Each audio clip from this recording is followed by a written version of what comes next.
The crimson dawn of June 4, 1942, painted the Pacific waters in shades of destiny as Admiral Chuichi Nagumo's massive fleet cut through the waves toward a tiny atoll that would determine the fate of two nations. 4 aircraft carriers, Akagi, Kaga, Hiryu, and Soryu, formed the steel backbone of Operation MI, Japan's most ambitious naval assault since Pearl Harbor 6 months earlier. Commander Mitsuo Fuchida stood on the bridge of the flagship Akagi, watching the horizon where Midway Island lay invisible beyond the curve of the earth. The same pilot who had led the devastating attack on Pearl Harbor now prepared for what Imperial Navy strategists believed would be the knockout blow against American naval power in the Pacific. The morning air carried the salt tang of destiny, thick with the promise of victory that had fueled Japanese expansion across the Pacific theater. Vice Admiral Chuichi Nagumo, architect of Pearl Harbor's success, commanded the 1st Air Fleet, with the confidence of a man who had never tasted defeat. His carriers bristled with over 200 of Japan's finest aircraft, piloted by veterans whose skills had been honed in the crucible of China and perfected in the early Pacific campaigns. The Zero fighters that crowded his flight decks represented the pinnacle of Japanese aeronautical engineering, machines that had swept American defenders from the skies across half the Pacific Ocean. But unknown to Nagumo and his fleet, American codebreakers at Station Haipo in Hawaii had cracked the Japanese naval cipher JN-25. Commander Joseph Rochefort and his team of cryptanalysts had worked tirelessly through sleepless nights, piecing together fragments of intercepted radio transmissions that revealed the true target of Japan's next offensive. While Japanese planners believed they maintained complete operational security, every detail of their Midway assault had been laid bare before American intelligence officers. Admiral Chester Nimitz, Commander-in-Chief of the Pacific Fleet, had positioned his forces with the precision of a chess master moving pieces into position for checkmate. Task Force 16, commanded by Rear Admiral Raymond Spruance, and Task Force 17, under Rear Admiral Frank Fletcher, lay in wait northeast of Midway Island. The carriers Enterprise, Hornet, and the hastily repaired Yorktown formed the core of American resistance, their decks loaded with Dauntless dive bombers, Devastator torpedo planes, and Wildcat fighters. As referenced in naval historian Gordon Pranga's comprehensive analysis of the Pacific War, the American fleet possessed only half the aircraft strength of their Japanese opponents, but they held the invaluable advantage of knowing exactly when and where their enemy would strike. The element of surprise, Japan's greatest weapon at Pearl Harbor, had shifted to American hands through the patient work of intelligence officers who had turned the enemy's own communications against them. The stage was set for a confrontation that would determine whether Japan's empire would continue its inexorable expansion across the Pacific, or whether American naval power would begin its long campaign to roll back the rising sun's conquests. In the pre-dawn darkness, both fleets prepared for a battle that would reshape the balance of power in the Pacific theater and alter the trajectory of the Second World War itself. Lieutenant Commander John Waldron adjusted his goggles as Torpedo, Squadron 8 prepared for launch from the USS Hornet's flight deck. The pre-dawn air crackled with tension as 15 Douglas TBD Devastator torpedo bombers lined up for what would become one of the most heroic and tragic missions in naval aviation history. Waldron had studied intelligence reports throughout the night, calculating approach vectors and enemy positions with the methodical precision that had earned him command of the squadron. At 0430 hours, the first wave of Japanese aircraft lifted off from the 4 carriers of the Kido Butai, their engines roaring across the Pacific swells. 108 bombers and fighters, led by Lieutenant Joichi Tominaga, streaked toward Midway Island in a formation that blocked out patches of the morning sky. The same tactical brilliance that had devastated Pearl Harbor now focused its fury on the tiny coral atoll that served as America's westernmost outpost in the Central Pacific. Commander Clarence Wade McCluskey gripped the controls of his SBD Dauntless dive bomber as Enterprise's Air Group 6 launched into the uncertain dawn. His 37 aircraft represented the largest single striking force in the American arsenal, yet they faced overwhelming odds against Japan's veteran pilots and superior aircraft. The Dauntless bombers climbed steadily through the tropical air, their crews scanning the horizon for the telltale smoke trails that would mark the position of the Japanese fleet. Midway Island's radar operators detected the incoming Japanese strike force at 73 miles distance, triggering air raid sirens that sent Marines scrambling to defensive positions across the atoll. Major Floyd Parks led the island's fighter interceptors into the sky, knowing that his obsolete Brewster F-2A Buffalo fighters stood little chance against the legendary Zero fighters that escorted the Japanese bombers. The American pilots climbed, desperately for altitude, their aircraft straining against the humid air as enemy formations approached from the northwest. The first clash came at 0620 hours as American fighters dove into the Japanese formation 30 miles from Midway. Zero fighters peeled away from their bomber escort with the fluid grace of aerial predators, their superior speed and maneuverability immediately apparent. Within minutes, the sky filled with tracers and burning aircraft as American pilots paid in blood for every Japanese bomber they managed to intercept. Major Park's voice crackled over the radio frequency, coordinating desperate defensive maneuvers even as his own aircraft took cannon fire from attacking Zeros. Lieutenant Tomonaga's bombers reached Midway at 0630, their payload of high explosive and incendiary bombs devastating the island's installations. Fuel storage tanks erupted in towering columns of flame while machine shops and barracks disappeared under direct hits. The Eastern Island airstrip, Midway's primary runway, suffered heavy damage that would complicate aircraft recovery operations throughout the coming battle. Marines manning anti-aircraft guns maintained disciplined fire despite the intense bombardment, their 40mm Bofors guns tracking Japanese aircraft across the smoke-filled sky. But the Japanese assault, devastating as it appeared, had failed to achieve complete destruction of Midway's defensive capabilities. Hangars still stood partially intact, and the runway remained operational despite significant crater damage.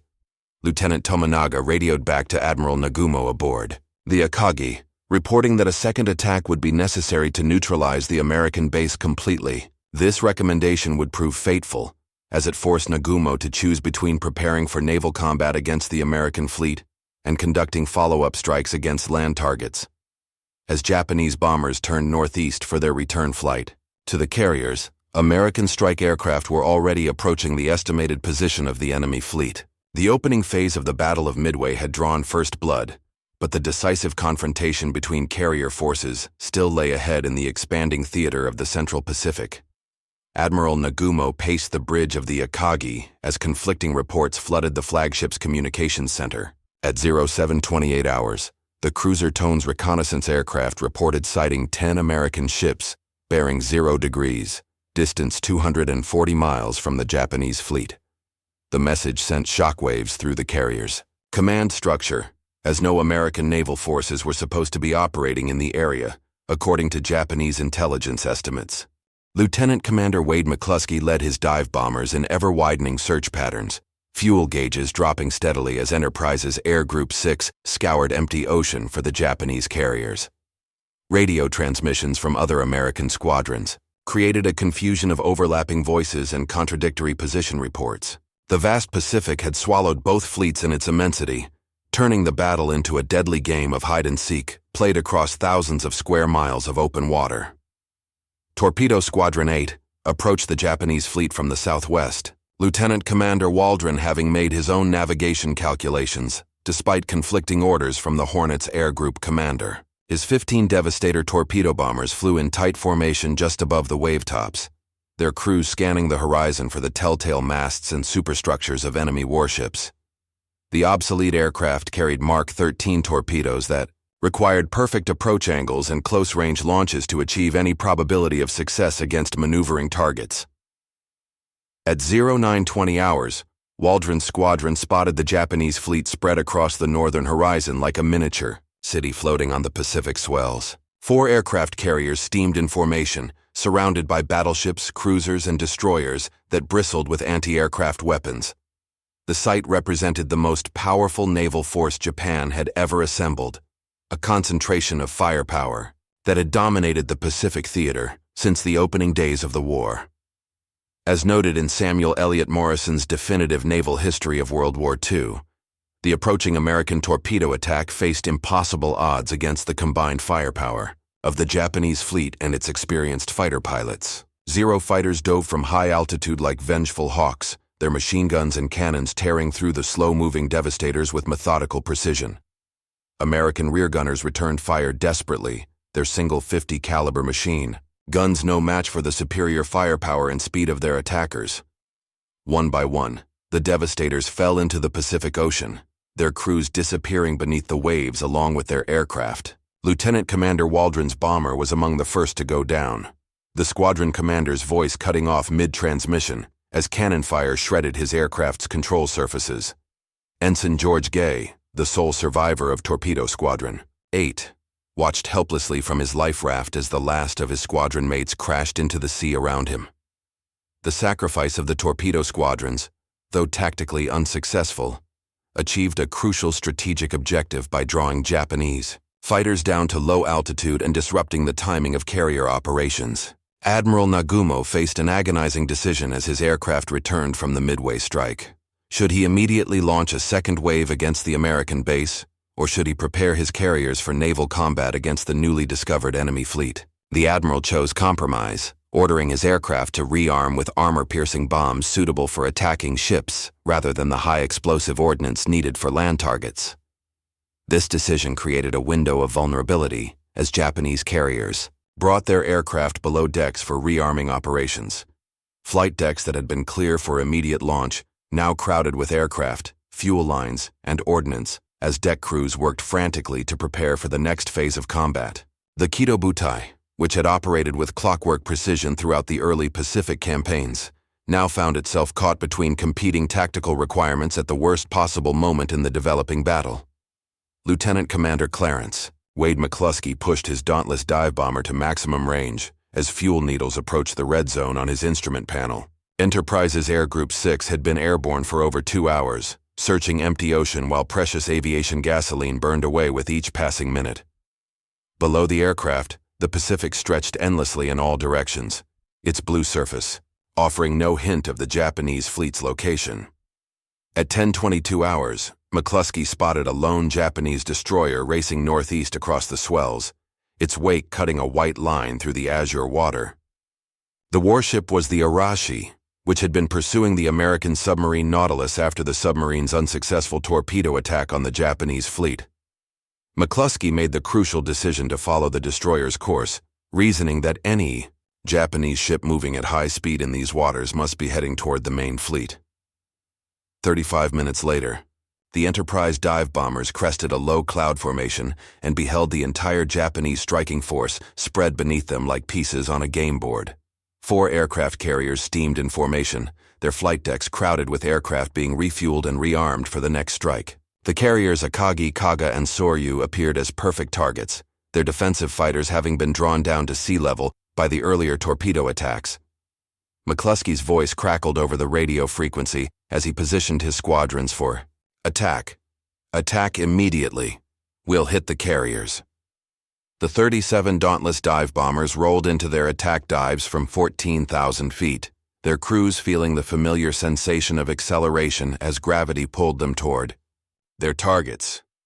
Below, Japanese lookouts finally spotted the incoming attack, but precious seconds were lost as anti-aircraft crews swung their weapons skyward. Simultaneously, Yorktown's Air Group 3, led by Lieutenant Commander Maxwell Leslie, appeared over the Japanese fleet from a different approach vector. Leslie's 17 dive bombers had been searching for nearly 3 hours before locating the enemy carriers. The convergence of both American air groups over the Japanese fleet represented a coordination that was more fortunate than planned, but the timing proved devastatingly effective against the surprised enemy formation.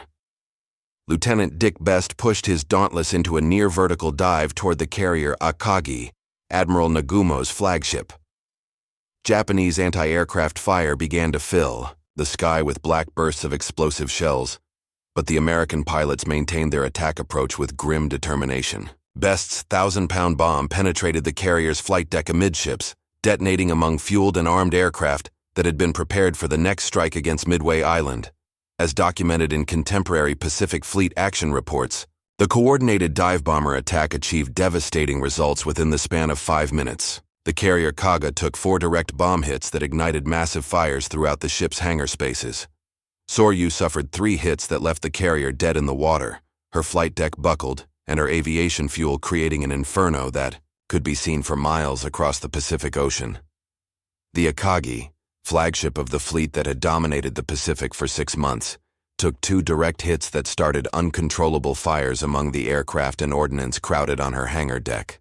Admiral Nagumo, forced to transfer his flag to the light cruiser Nagara, watched in shock as 3 of his 4 carriers transformed from instruments of imperial power into floating pyres that sent columns of black smoke thousands of feet into the tropical sky. The invincible Kido Butai, which had struck fear into American hearts since Pearl Harbor, had been crippled in a matter of minutes by pilots flying obsolescent aircraft with courage that transcended their material disadvantages. Captain Tomeo Kaku stood on the bridge of the carrier Hiryu as the sole surviving ship of the once mighty Kido Butai. Thick black smoke rose from his 3 sister carriers on the southern horizon, their funeral pyres marking the end of Japanese naval supremacy in the Pacific. The Hiryu, having been separated from the main formation during the morning's operations, had escaped the devastating American dive bomber attack that crippled Admiral Nagumo's fleet between 10:25 and 10:30 hours.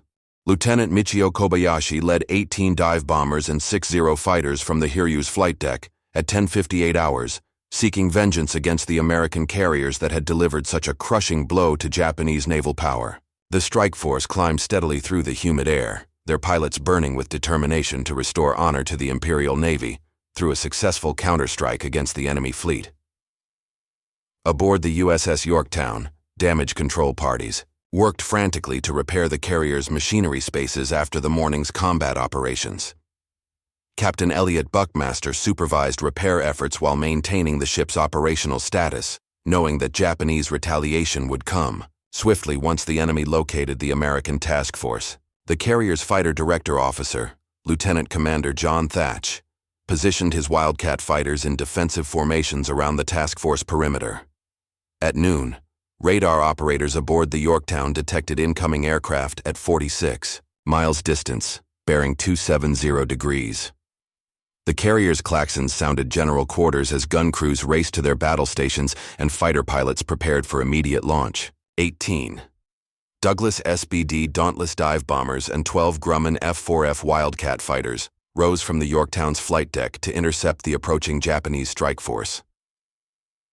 The air battle developed at 12:10 hours as American fighters engaged. Lieutenant Kobayashi's formation 30 miles from Task Force 17. Lieutenant Commander Thatch employed his innovative Thatch Weave defensive tactic, using coordinated turns and mutual support to overcome the superior performance of the Japanese Zero fighters. Despite their tactical disadvantage, American pilots fought with desperate courage, knowing that the survival of their carrier depended on breaking up the enemy attack before it could reach the fleet. 7 Japanese dive bombers penetrated the American fighter screen and dove on the Yorktown from 12,000 feet altitude. Captain Buckmaster ordered emergency turns and maximum anti-aircraft fire as the enemy aircraft approached through a sky filled with exploding shells and tracer bullets. 3 bombs struck the carrier in quick succession, damaging the flight deck and starting fires in the hangar spaces that temporarily knocked the ship out of action. As referenced in official Navy Department communiques from the battle, the Yorktown's damage control organization performed magnificently under extreme conditions, restoring the carrier to operational status within 2 hours of the attack. Chief Warrant Officer Clarence Aldrich led firefighting parties through smoke-filled compartments, while ship's company personnel worked to patch flight deck damage and restore elevator operations. By 1400 hours, the carrier was launching and recovering aircraft despite significant battle damage. Lieutenant Joichi Tominaga prepared for his final mission as he climbed into the cockpit of his Nakajima B-5N torpedo bomber aboard the Hiryu. The same pilot who had led the morning strike against Midway Island now prepared to sacrifice his life in a desperate attempt to sink an American carrier. His aircraft carried a defective fuel system that made return to the carrier impossible, but Tominaga accepted the mission without hesitation, embodying the samurai spirit that had driven Japanese expansion across the Pacific theater. At 14:30 hours, 10 Japanese torpedo bombers and 6 Zero fighters approached Task Force 17 through heavy anti-aircraft fire. American fighter pilots dove into the enemy formation with renewed determination, but several torpedo bombers succeeded in launching their weapons at the Yorktown before being shot down. Two torpedoes struck the carrier on the port side, causing severe flooding and loss of power that forced Captain Buckmaster to order abandon ship as the vessel listed heavily to port. Rear Admiral Taman Yamaguchi stood on the bridge of the carrier Hiryu as his flagship prepared for its final battle. The last operational carrier in the Japanese fleet had become the sole repository of imperial naval power in the Central Pacific, surrounded by the burning hulks of three sister ships that had dominated the ocean for 6 months. Yamaguchi, a veteran of every major Pacific engagement since Pearl Harbor, understood that the fate of Japan's maritime empire now rested on the shoulders of his remaining aircrew. Lieutenant Commander Clarence Wade McCluskey led the final American strike of the day, 24 dive bombers from the Enterprise seeking to complete the destruction of Japanese carrier power in the Pacific. The afternoon sun slanted low across the water as the dauntless aircraft approached their target. Their crews exhausted after 12 hours of continuous combat operations. McCluskey's pilots had already achieved more than any American aviator could have hoped for at dawn, but one enemy carrier remained afloat and operational. At 1700 hours, American dive bombers rolled into their attack runs against the Hiryu from 13,000 feet altitude. Captain Tomeo Kaku ordered emergency turns and maximum anti-aircraft fire, but his ship's defensive systems had been depleted by the day's intense combat operations. 4 direct hits penetrated the carrier's flight deck within minutes, starting uncontrollable fires that spread throughout the hangar spaces where fueled aircraft awaited launch. Admiral Yamaguchi chose to remain aboard his flagship as damage. Control parties fought desperately to save the burning carrier. The Admiral's final radio transmission to Combined Fleet Headquarters in Tokyo spoke of the day's disasters with characteristic understatement. "We have been hit by enemy dive bombers. The Hiryu has suffered severe damage and is burning." The message marked the end of Japanese offensive capability in the Central Pacific and the beginning of a strategic retreat that would last until the war's conclusion. As darkness fell across the Pacific battlefield, both fleets counted their losses and assessed the day's unprecedented reversal of fortune. Japan had lost 4 fleet carriers, over 200 aircraft, and many of their most experienced pilots, including irreplaceable veterans who had formed the backbone of naval aviation. Since the China campaigns, the Kido Butai, which had struck fear into Allied hearts from Pearl Harbor to the Indian Ocean, had been reduced to burning wreckage scattered across hundreds of square miles of open ocean. American losses, while significant, paled in comparison to the Japanese disaster. The Yorktown had been abandoned but remained afloat, while the Enterprise and Hornet continued operations with reduced air groups. More importantly, American pilot losses had been proportionally lighter, and the industrial capacity of the United States could replace lost aircraft within months rather than years. As documented in post-war strategic analyses by the United States Strategic Bombing Survey, the Battle of Midway represented the decisive turning point in the Pacific War, ending Japanese expansion and beginning the long Allied offensive that would culminate in victory 3 years later. Admiral Nimitz's carefully planned defensive operation had achieved complete tactical and strategic success, demonstrating that superior intelligence and tactical coordination could overcome numerical disadvantage in modern naval warfare. The rising sun flag of the Japanese Empire, which had flown triumphantly across the Pacific since December 7, 1941, now flew at half-mast over the remnants of a once mighty fleet. In the space of a single day, Japan's power projection capability had been broken against the coral reefs of a tiny atoll, whose name would forever symbolize the moment when American naval power began its inexorable march toward Tokyo Bay and final victory in the Pacific theater of World War II. The Battle of Midway had ended, but its consequences would echo across the Pacific for the remainder of the war, as Japan's shattered carrier force retreated toward the home islands, leaving behind the ambitions of empire scattered across the blue waters of the Central Pacific Ocean.